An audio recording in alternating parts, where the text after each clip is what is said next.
Hi, thanks for joining me on Wilderness with Amani.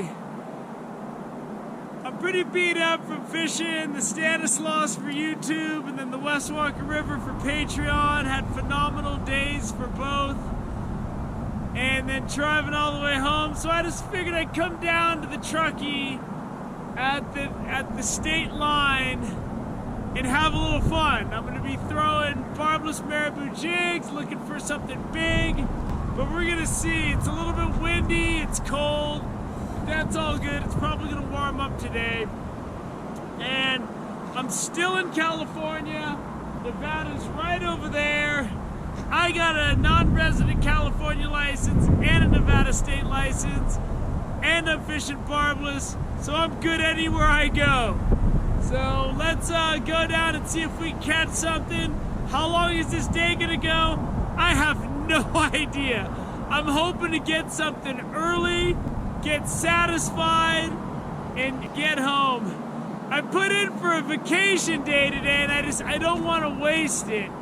I have to put in for vacation in ahead of time, and because I really don't have any long-range plans set, sometimes the vacation day doesn't fall when I really need it, but you know, it ain't gonna go to waste.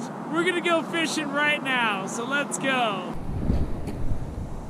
There is a lot of heavy equipment being used upstream, and they closed the Tahoe Pyramid Trail, so I hope that means they're clearing brush, because I know this is a serious fire hazard, how thick this brush has been allowed to grow.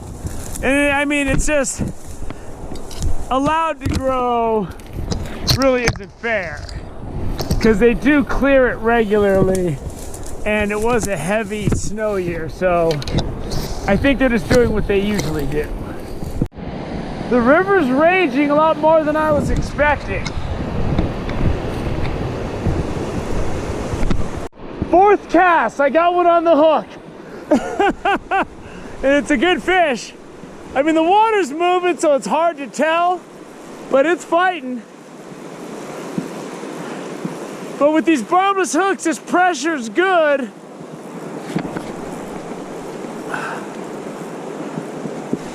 I think he's close. I can't see him. There he is. There he is. Got him in the neck.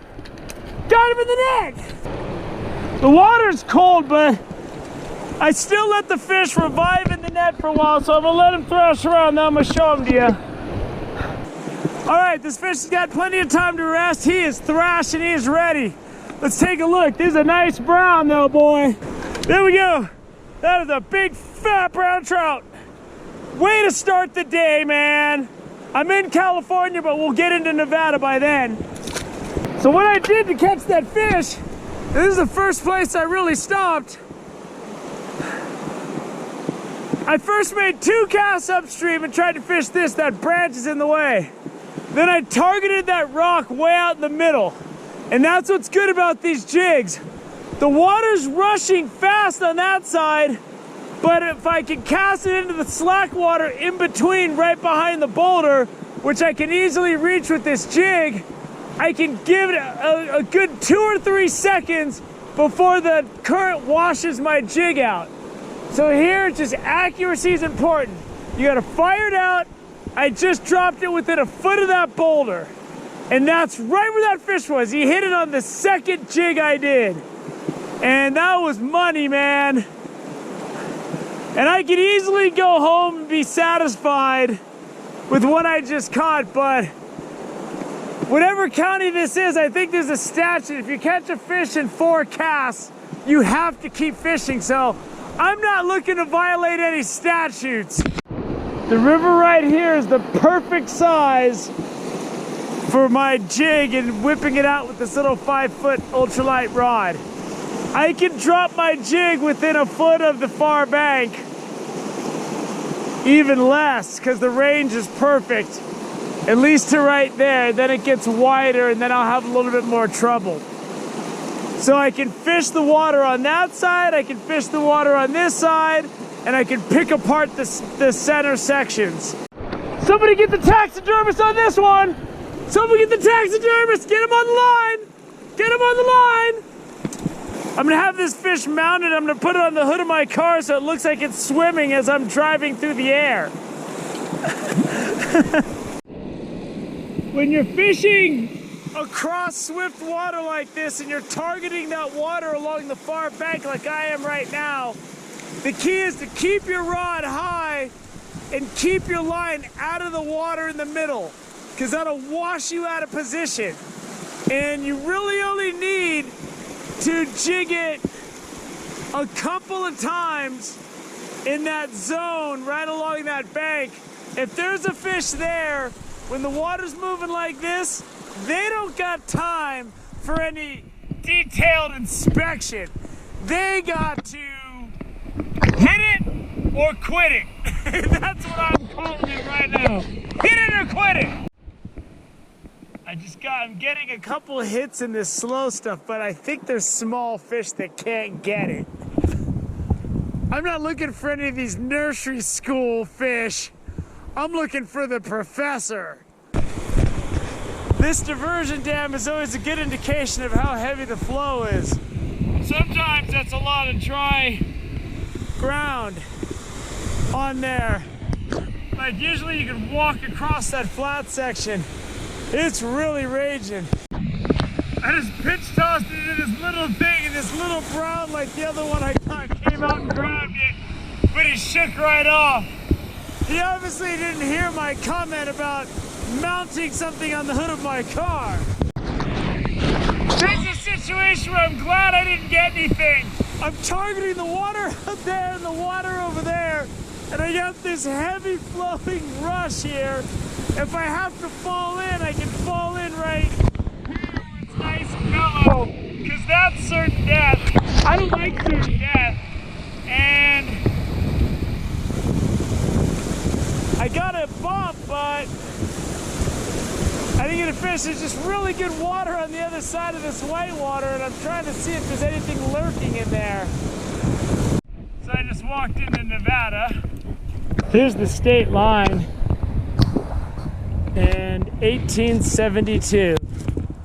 Longitude 120 degrees west of something. I can't read what it says at the bottom. It's all rusty and half under the thing.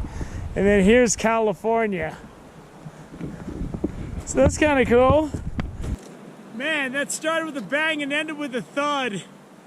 And I got a fish in California, but I got skunked in Nevada.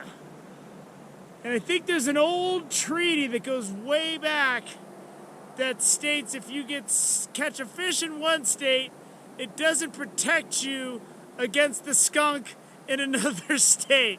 It's an old treaty. I believe it was ratified by Ben Cartwright of the Ponderosa. But I follow it. I follow the treaty. I got to start practicing law that specializes in little-known codes, treaties, and statutes of fishing, because I'm obviously an expert.